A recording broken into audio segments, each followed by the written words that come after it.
WWE's biggest show of the year, the night where the biggest storylines culminate in the biggest matches and moments. So, where do you go from there? Well, the first stop after the showcase of the Immortals is the post-WrestleMania Raw, which has, in recent years especially, been quite the lively occurrence. It's a night for returns and debuts and blockbuster bouts and major announcements and beach balls and all kinds of craziness that you might not see on other editions of WWE's flagship. The eclectic crowd, still buzzing after a week of wrestling festivities, more often than not take what might have been a good show and make it seem great, and can help turn a great show into an all-timer. But has it always been that way? Well, since Raw hit the airwaves in 1993, there have been almost 30 post-WrestleMania Raws. Some have been good, some have been bad, and some have been enthralling viewing from start to finish. So as WrestleMania fever subsides and we reflect on the latest post-WrestleMania Raw, I went back and watched every bloody one of them to see when WWE got it right,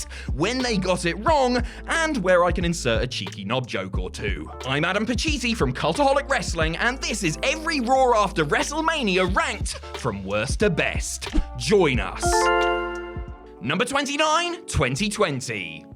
There was no boisterous crowd on hand to watch the post-WrestleMania Raw in 2020, and that's because there were no fans at all, the coronavirus crisis having forced WWE to move the show to an empty performance center. Because of this, it's hard to really judge this show amongst the others. It was 3 hours of content that didn't have the spark we all look forward to with these episodes. Bianca Belair's debut was nice, and it was good to see new WWE champion Drew McIntyre get a first defense in against Big Show, even if technically this happened the night before and it was the real WrestleMania main event. Jesus Christ. Aleister Black and Apollo Crews wrestled for 30 minutes for poops and laughs, and there was some other stuff, but yeah.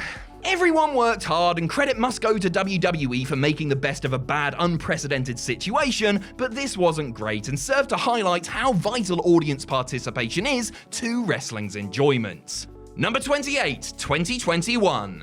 Holy depressing come down, brother love. The 2021 post-WrestleMania Raw was a huge letdown after the euphoria of WrestleMania 37, WWE's first show in over a year with loads of proper, actual fans. The pandemic was still ongoing, of course, and WWE had to go back from Raymond James Stadium to the Thunderdome, but that doesn't totally account for why this show was so bloody rubbish. Ivar of the Viking Raiders returned as the team got a win over Cedric Alexander and Shelton Benjamin, and Charlotte Flair returned too, even though she hadn't really been gone too long in the first place. Besides that, we had WWE trying to make something out of Mandy Rose's Mania slip by having Nia Jax turn into a botch machine. Well, more of a botch machine. And we met Alexa Bliss's Dolly Lily, which started creepy and then went exactly as you would expect. Bobby Lashley dominated Riddle, and Asuka and Rhea Ripley were having a decent enough match before the double DQ. Thanks, Charlotte! Damian Priest lost to a street clothes wearing Miz and Morrison in a handicap match, which is a great way to capitalize on his months-long association with Bad Bunny, isn't it? And in the main event, Drew McIntyre won the right to face Lashley in a WrestleMania rematch after beating Randy Orton and Braun Strowman in a standard triple threat match. Afterwards, T-Bar and Mace came out and beat the Scotsman, because if you're going to end a show, it might as well be on something crap that nobody cares about. Number 27, 1993. The first post-WrestleMania Raw, which went down on April 5th, 1993, was far from the best, which I guess is why it appears miles away from the top spot here. Duh. It took place the night after one of the poorest WrestleManias ever, but was actually taped over a week before on March 22nd. As such, many of those featured at WrestleMania 9 didn't even appear here. What fans were treated to was a series of mostly dull matches. The best of the matches was the Steiners taking on the Beverly Brothers, but the Manhattan Center crowd wasn't exactly thrilled by Bam Bam Bigelow taking on Virgil, Bob Backlund squaring off with Kimchi, Damian Demento battling Jim Brunzell, or the main event of Jerry Lawler versus Jim Powers. This was still the very early days of Raw, the show having only been in existence for a few months at this point, and the main purpose of this episode seemed to be to sell the WrestleMania pay-per-view replay. Number 26, 2019. The crowd was as hot as it had been in years prior, but 2019's post-WrestleMania Raw was not quite as historic as previous iterations. There were a few moments here or there, but on the whole, it just seemed like any other Raw. We got the first Fiend tease with a creepy bird puppet vignette. Mojo Rawley debuted a new look and still cut as handsome a figure as ever, thank you very much. Sami Zayn returned from an injury and lost a competitive IC title match to Finn Balor. He then cut an impassioned promo against the fans. The Undertaker beat up Elias, cool. A clash of WWE champions Seth Rollins and Kofi Kingston ended in a no contest and turned into a tag match with The Bar. It was adequate. And yeah, that's about it. Bayley beat Alexa Bliss, Hawkins and Ryder beat The Revival, and Ricochet and Aleister Black downed Gable and Rude. Oh, and Lars Sullivan debuted and beat up Kurt Angle. Can't forget about Big Lars now, can we? Even if we would all like to. Number 25, 1994. The 1994 post-WrestleMania Raw, which went down on March 21st, was the first to be live, pal. Which you would think would add to the excitement of it all, but meh. It wasn't particularly too terrible or anything, but it was hardly exciting stuff either. I mean, when a show kicks off with the Bushwhackers versus the Quebecers, you know you're in for a treat. The match was, obviously, pretty terrible, but it was interesting to hear the commentary team of Macho Man Randy Savage and Vince McMahon put over how WrestleMania 10 had been the start of a new era in the company. Tatanka beat ECW alumni Chris Hamrick, Diesel squashed some geek, and new WWE champion Bret Hart gave a generic interview about how he was a fighting champion and would give Yokozuna his rematch and then would meet his brother Owen should he remain champion. The main event was Jeff Jarrett beating a past it Coco Beware and then starting what looked like a feud with Savage, which you would assume would lead to a match on television or pay-per-view. Well, you would assume wrong, since WrestleMania 10 the night before marked Macho Man's last televised in-ring WWE match, though they did clash on subsequent house shows. Number 24, 1999. A show more for angle and storyline advancement than quality wrestling, this was the Attitude Era at its 150 miles per hour cut the brakes peak. Like many shows of this era, things were centered around Steve Austin and Mr. McMahon, who kicked things off with one of their Dynamite in-ring segments. Of course, Vince wasn't the only McMahon involved, as both Shane and Stephanie were fixtures throughout the night, as not only was Vince's rivalry with new WWE champion Austin continuing, but so too is his dispute with Ministry of Darkness leader The Undertaker. Outside of all that sports entertainment wackiness, Big Show's big push continued as he flattened Test. The Rock, on the precipice of turning face, downed Billy Gunn. Goldust beat Road Dogg to win the IC title in a nothing match. Owen Hart and Jeff Jarrett retained their tag titles over the LOD. Triple H and X-Pac's match ended in DQ, and there was a show-closing angle with Rock, Austin, Shane, Ken Shamrock, Big Show, Test, and the DX lads. It was fine for a show, though it was riddled with issues that make watching these kind of shows out of context such a headache, and you wouldn't really know it was the night after WrestleMania unless I told you beforehand. Number 23, 2004. A rather mundane Raw came the night after the historic WrestleMania 20. The show was clearly about establishing Benoit, the new World Heavyweight Champion, as a proper star and a member of the Main Eventers Club. He floored Triple H in the opening segment and then teamed up with Shawn Michaels to overcome the game's Evolution pals Batista, Randy Orton, and Ric Flair in the handicap match main event. Vince McMahon decided it was time to shake things up and announced a draft lottery in 7 days' time. I love it when he does that. Rob Van Dam and Booker T retained their World Tag Team titles in a long and awkward match with the Dudleys, and Steve Austin had a show-long angle with the members of La Resistance. I bet you can imagine how that one turned out for the French lads. Elsewhere, Lita and Victoria beat Molly, Holly and Jazz and exposed Molly's new bald look, a single day after she had had her locks chopped off. Something tells me they could have gotten a little more mileage out of that one, you know? Also on the show, Matt Hardy beat an irate Chris Jericho, who continued his feud with Christian and Trish by DQ, Stacy Keibler and Miss Jackie did a wrestle, and Kane destroyed Val Venus. Number 22, 2009. Licking his wounds after losing the WWE title in the deathly dull match with Triple H the night before, Randy Orton found himself booked against Mr. McMahon in the main event of the post-WrestleMania Raw. It wasn't much of a match, but the finish was exciting as Shane, Triple H and Legacy all got involved before Batista made his grand return and evened the odds. The in-ring highlight of the night came courtesy of an all-star 10-man tag team affair that was classic old-school good guys versus bad guys. One of the stars of the night before, the thought-to-be-retired Ricky Steamboat teamed up with John Cena, Rey Mysterio, Jeff Hardy and CM Punk to down Chris Jericho, Edge, Big Show, Kane and Matt Hardy. The Dragon shone once again, rolling back the years and looking not a jot out of place amongst the current crop. Besides that though, there wasn't much else to cheer. Carlito and Primo beat Miz and Morrison in a unified tag team title match, the Divas had a 10-diva tag, and Santina Marella showed up for some alleged comedy. Number 21, 2007. Still stewing after losing to John Cena at Mania 23, Shawn Michaels made his intentions to have a rematch known. Jonathan Coachman had other ideas, however, and placed Cena and Michaels, the World Tag Team Champions lest we forget, in a 9-team inter-brand battle royal for the doubled straps. They prevailed, so Coach booked another 10-team inter-brand tag title battle royal immediately after. This time, Michaels sabotaged their team by chucking Cena over the top himself, and the match was eventually won by the ever-popular Hardy Boys. Besides all the battle royal fun, not a great deal happened. Vince had his bald head exposed, Edge and Randy Orton pushed for matches with Cena, Carlito and Ric Flair continued their good run against the world's greatest tag team, and the Bobby Lashley mega push persisted as he successfully defended his ECW title against Umaga and Armando Estrada in a handicap match. Not a monumental show or anything, but it kept storylines ticking along nicely enough, and it wasn't a terrible way to spend a couple of hours. Number 20, 2010.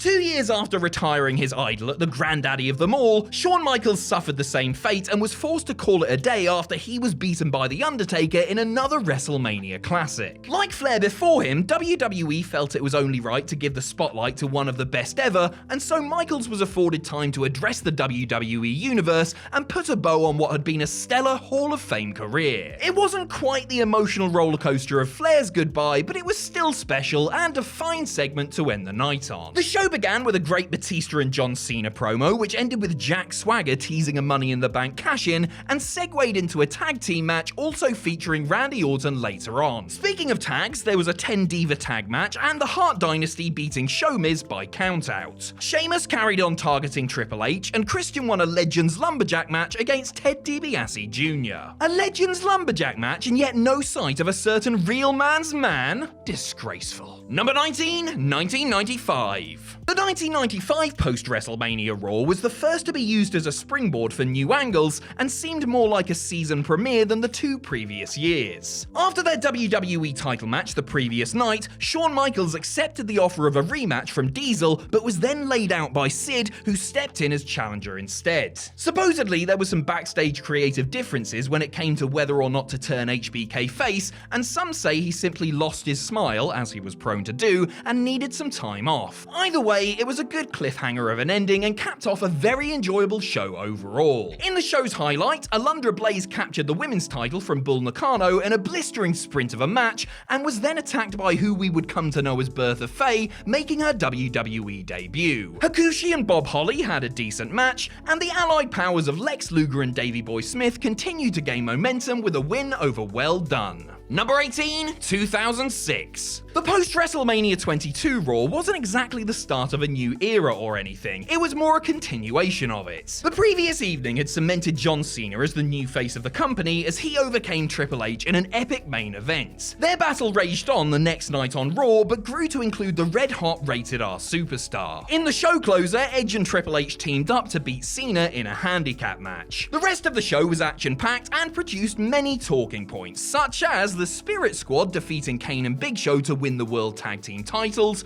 Carlito turning babyface by attacking partner Chris Masters, Umaga debuting and bulldozing Ric Flair, and Chavo Guerrero supposedly quitting after his loss to Shelton Benjamin. And fresh off the double beating they received at the Showcase of the Immortals, Vince and Shane McMahon had a verbal duel with Shawn Michaels, ending with Vince booking him and his son against the Heartbreak Kid and God. I mean, personally, I think he should have booked God at WrestleMania, but I guess the supreme being star power was needed to help the Backlash buy rate, eh? Number 17, 2011. WWE made The Rock vs. John Cena official 1 year ahead of time when the two met in the closing moments of the April 4th, 2011 Raw, just 1 day after the Great One had cost Big Match John the Gold in his Mania main event against The Miz. It was a bold move by WWE, but a smart one. As the buzz began, anticipation instantly grew for their epic clash. The segment ended with The Rock and Cena beating up the hardcore and having a stare down, because why not? Elsewhere on a jam-packed show, Triple H came out and bragged about beating up The Undertaker, Orton and Mysterio teamed up to beat CM Punk and Cody Rhodes, Jerry Lawler beat Jack Swagger by DQ, and then Jim Ross got covered in his own brand barbecue sauce,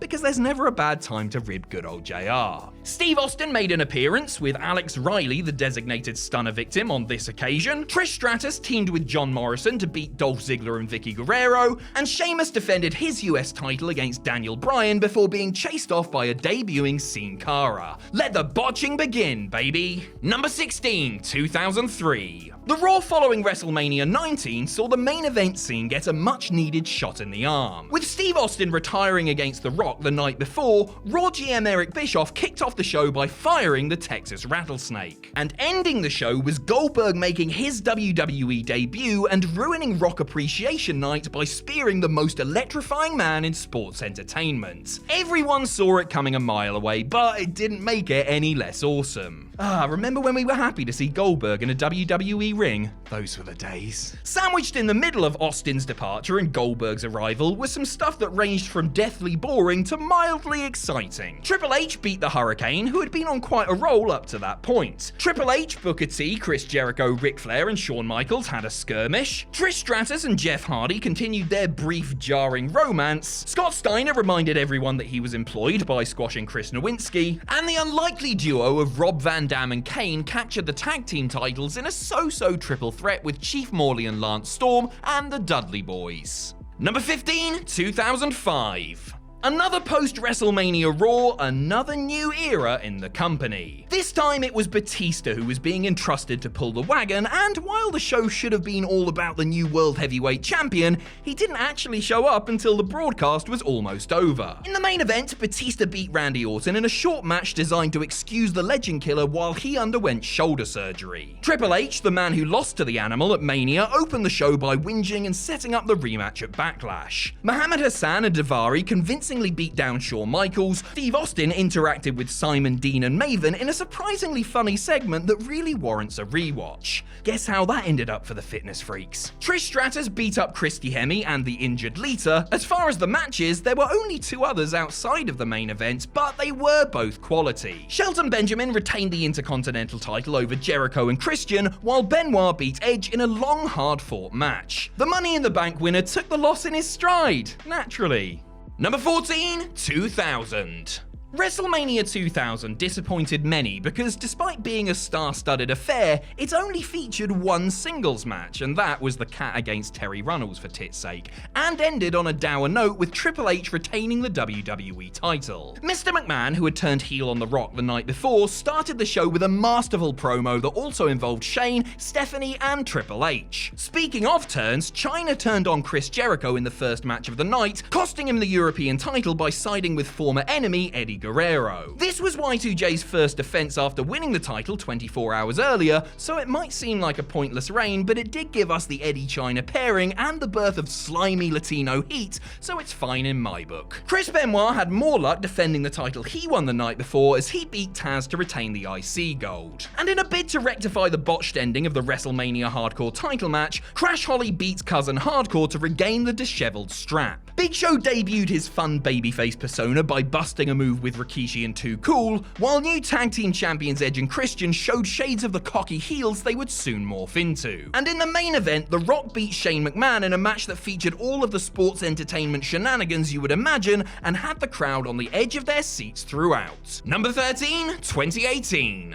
WWE's newest sensation from the MMA world, Ronda Rousey, followed up her exemplary debut performance by taking out Stephanie McMahon yet again in the show's opening segment. Ember Moon debuted, partnering with Nia Jax to see off Alexa Bliss and Mickie James. No Way Jose made his main roster debut as well, beating some geek but having a wonderful time and putting smiles on faces, and I love it, Maggle! The Authors of Pain were the other debutantes, and they made their intentions clear with a dominating win. Speaking of dominators, Bobby Lashley made his return after over a decade away, beating Elias. Roman Reigns and Samoa Joe had an intense in-ring confrontation, while Strowman and Nicholas relinquished the tag titles, kicking off a tournament to crown new champs. In a sad but expected moment, Paige announced her retirement from in-ring competition due to injuries 4 years after her goosebump-inducing post-WrestleMania Raw debut. Jeff Hardy came back from injury and teamed with Seth Rollins and Finn Balor to go over The Miz and the Miztourage in a send the fans home happy house show main event if I ever saw one, and I've seen a bunch. Speaking of fans, this was another rabid crowd and they added a lot to the show, though it could be argued that every now and again they detracted from it. Number 12, 2015. An angry Brock Lesnar is an entertaining Brock Lesnar. If you need proof of that, go and watch the post-WrestleMania 31 Raw, where the night after losing his WWE title to a Seth Rollins cash-in, the Beast Incarnate went on the warpath and destroyed everyone, which included giving an F5 to unsuspecting commentator Michael Cole. It was a way to get Lesnar suspended and thus excuse him from TV for a few months while he went hunting, but it was a dynamite angle and one of the highlights of the show. Another highlight was John Cena defending his US title in his much celebrated open challenge, this time edging past Dean Ambrose in a cracker. Another good title match came with Daniel Bryan defending his newly won IC title against Dolph Ziggler. As for the rest, the debuts of Neville, or as I call him, War Kid, and the Lucha Dragons certainly added some high-flying excitement to the roster, and the Orton, Reigns and Ryback vs. The Authority main event did its job. This show also featured the last ever match of AJ Lee, who teamed with Paige and Naomi to beat the Bella Twins and Natalya.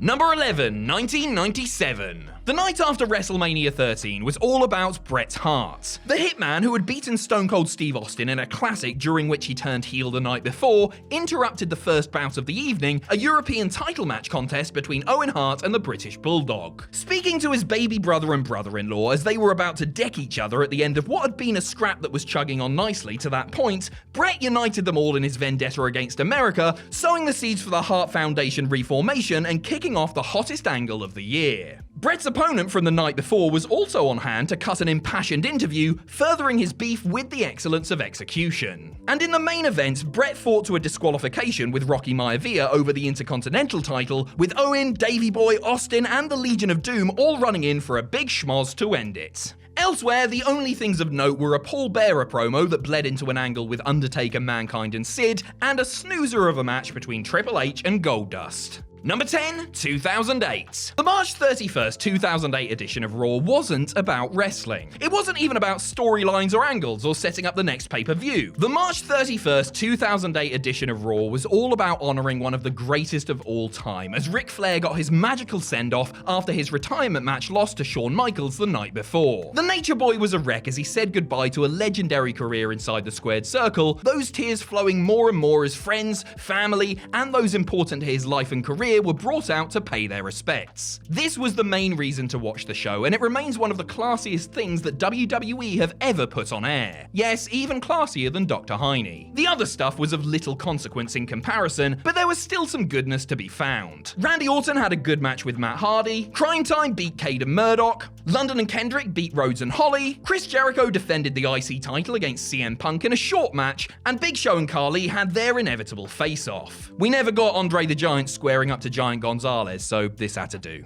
Number 9, 2012. Brock is back. That's all you really need to know about 2012's post-WrestleMania Raw. The Beast Incarnate made his grand return 8 years after wrestling his last WWE match and made an immediate impact by blasting top star John Cena with an F5. The former UFC heavyweight champion received a thunderous ovation for an appearance that, while not a total surprise since it was known that he had publicly been negotiating with WWE, was still shocking. Also making a return was Lord Tensai, aka A-Train, in some unflattering red trunks and dodgy tattoos. He blew past Alex Riley with ease. The Rock came out and thanked Cena for their match the night before. Nice bloke that Dwayne Johnson, you know? Mark Henry beat CM Punk by countout in a fine match. Afterwards, Chris Jericho attacked the straight-edge superstar and poured whiskey over him. Santino retained his US title in a triple threat with Swagger and Ziggler, while other short matches came in the form of Kofi Kingston's victory over Cody Rhodes and The Miz's win over Zack Ryder.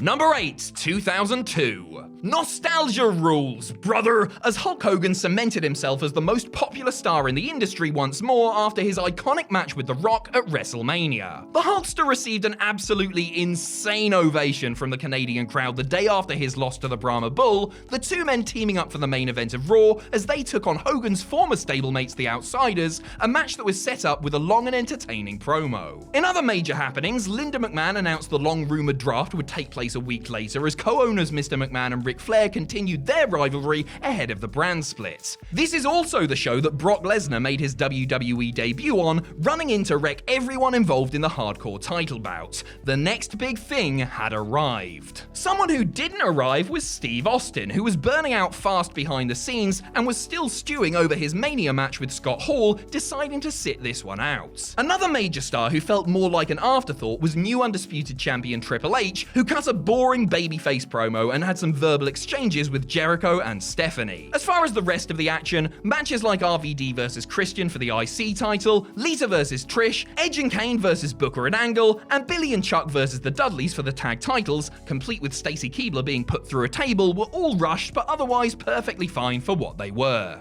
Number 7, 2016. Another notable show held in front of an anticipatory crowd, the post-WrestleMania 32 Raw had no shortage of talking points. The biggest was probably AJ Styles, who had lost to Chris Jericho the night before, beating not only Y2J but Kevin Owens and a returning Cesaro in a four-way to become the number 1 contender to Roman Reigns' WWE title. The phenomenal one was certainly settling into WWE well, wasn't he? That big victory capped off a Raw that Shane McMahon, who had gone through hell in a cell with The Undertaker at Mania, was in charge of, his dad having put him in control in order to prove some weird point about how Shane wasn't fit to run the show. Tell you what, Vince, if you want someone to tank your company, why not hire me? I'm yours for $750k per year and a crate of YJ Stinger. There were also the requisite main roster debuts, with Apollo Crews, Baron Corbin and Enzo and Cass making their bows, while the New Day retained the tag titles against the League of Nations, who imploded and were beaten down by the Wyatts after. Zack Ryder rather typically lost his IC title to The Miz just a day after his big WrestleMania moment, and Charlotte was formally presented with the new Women's Championship belt. Goodbye, Purple Butterfly, please never ever come back. Number 6, 2017.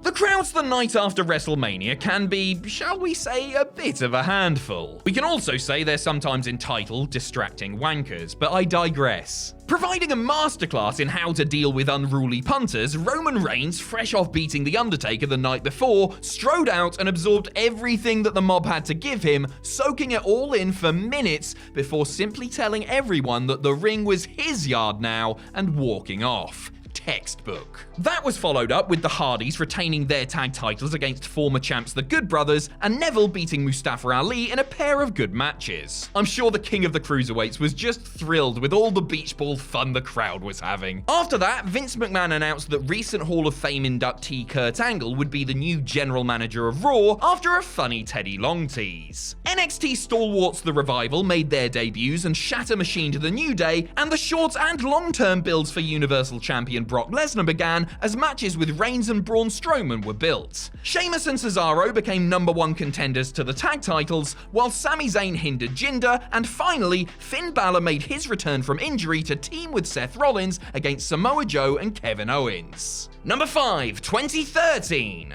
The 2013 post-WrestleMania Raw was the first where it really felt like the crowd, for better or worse, became a part of the show itself. Much of that was due to the incessant fandangoing, but also in the incredible reaction to Dolph Ziggler cashing in his Money in the Bank briefcase and pinning Alberto Del Rio, who had just beaten Jack Swagger and Zeb Coulter in a handicap match to become new World Heavyweight Champion. A much-deserved moment in the sun for the hard-working show-off, this still ranks as one of the best moments in Raw's long history. Pitch perfect. In other major happenings, Wade Barrett pinned The Miz to become new IC champion in a good match. The Shield interrupted The Undertaker's tribute to the recently deceased Paul Bearer, which led to that cracking SmackDown match between the Phenom and Dean Ambrose. Then, more fandangoing. Sheamus and Randy Orton ended without a winner when Big Show decked them both. Then, more fandangoing. A new WWE champion John Cena beat Mark Henry by countout, but was subsequently left lying by Ryback, who turned heel and set up Cena's first proper title program. And with that I say, da-da, Da da da da da da da da da da da da da. Da, da, da, da, da, da, da. Number 4, 1998. Like most of WWE's television from this era, the wrestling mostly wasn't great, but the show itself is memorable, and it's hard not to get into it with the slew of stars and molten hot crowd. What better way to kick off the Austin era proper than by having the Texas Rattlesnake give a stunner to Mr. McMahon? Works every damn time. That led to Austin being arrested later in the evening, as the McMahon vs. Austin rivalry began with a kick and a wham. The Nation of Domination turned on Farouk and sided with The Rock after the two had been at odds for some time. Strap the rocket to Flex Kavana and do not look back. Kai and Tai debuted, beating up light heavyweight champion Taka Michinoku. Triple H cut a scathing promo, mostly about WCW, but also kicking Shawn Michaels out of DX, then introduced Sean Waltman, recently fired by Eric Bischoff, as his newest recruit. And in the main event, the New Age Outlaws beat Cactus Jack and Chainsaw Charlie in a cage match to win the tag team titles, a match that gave birth to the second iteration of D-Generation X. A new version of DX, McMahon vs. Austin, Dick Togo. Be afraid, Ted Turner, be very afraid. Number 3, 1996. A historic show, the 1996 post-WrestleMania Raw was all about the debut of a superstar who would become one of WWE's most iconic. Mankind was introduced to the world, first with a convincing victory over Bob Holly. Then later on in the evening, the sinister psychopath made his presence felt by attacking The Undertaker during the Phenom's main event match with Justin Hawk Bradshaw. Mick Foley's new guys completely got the better of the dead man and left him lying on the floor, something that wasn't really done to Taker back then, instantly establishing Mankind as a threat. Marvelous Mark Mero also debuted on this episode, where he, accompanied by wife Sable, beat Isaac Yankem DDS. During the match, Mero began a feud with Hunter Hearst Helmsley. New tag team champions the Body Donners had a short but surprisingly decent match with Aldo Montoya and Barry Horowitz of all people. And new WWE champion Shawn Michaels cut a standard promo to get his reign off to a rather bland start. Perhaps he was tired after wrestling Bret Hart for over an hour the night before. That or pills, I guess. Number 2, 2001. It's a night after what a lot of people consider the top to bottom greatest WrestleMania ever, which closed with Steve Austin turning heel and aligning himself with Vince McMahon, essentially ending the Attitude Era boom period. WWE were not messing around here, booking Austin and The Rock in a steel cage WWE title match in the main event. Yes, it was a WrestleMania main event rematch just one day later, but who are you to complain? This was also done as a way for the two-man power trip to form, as Triple H joined forces with the Bionic Redneck in an unholy alliance. The People's Champion won it via DQ, in a cage, really, and received a post-match beatdown in order to write him out while he went off for his first proper taste of Hollywood. As far as the rest of the show goes, it was alright, at times good, but always watchable. Test and the APA beat the Radicals in a canny six-man, Steph vs Trish in a whipping match is about what you would expect, ditto Kane and Stevie Richards' hardcore title match, X-Pac vs Billy Gunn, Rhino squashing Crash, and Angle and Regal besting Jericho in a handicap match. Lots going on, but this show was all about Austin, Rock, Triple H, and Vince, and it was fantastic. Number 1, 2014. No doubt anticipating another raucous crowd, WWE stuffed the Raw after the memorable WrestleMania 30 with lots of matches, results, and moments that would be favourable to the hardcore fan's sensibility. Chief among them was positioning new WWE heavyweight champion Daniel Bryan as the top guy, as he first celebrated his WWE title win and then got beaten down by Evolution later in the evening before the Shield made the save. Speaking of awesome factions, the Wyatt family got a big win over John Cena, Big E, and Sheamus. The match was brilliant, as you would expect. Paige made her WWE main roster debut and quickly won the Divas title in an impromptu match with AJ Lee. Rusev also made his debut, crushing Zack Ryder. Paul Heyman and Brock Lesnar came out to gloat about ending the streak. Well, Heyman did. Brock mainly stood there looking terrifying while probably thinking about the size of that night's T-bone steak. Heyman came back out later to unveil Cesaro as the newest Paul Heyman guy. Didn't last, after the Swiss Superman had been presented with the Andre the Giant Memorial Battle Royal trophy from Hulk Hogan. Talk about some serious endorsement, brother. RVD beat Damian Sandow and Wade Barrett beat Rey Mysterio in brief matches, while the Usos' tag title defense against Orton and Batista ended in a quick countout. And though we didn't know it at the time, the Ultimate Warrior made his final appearance and gave a speech to the WWE Universe.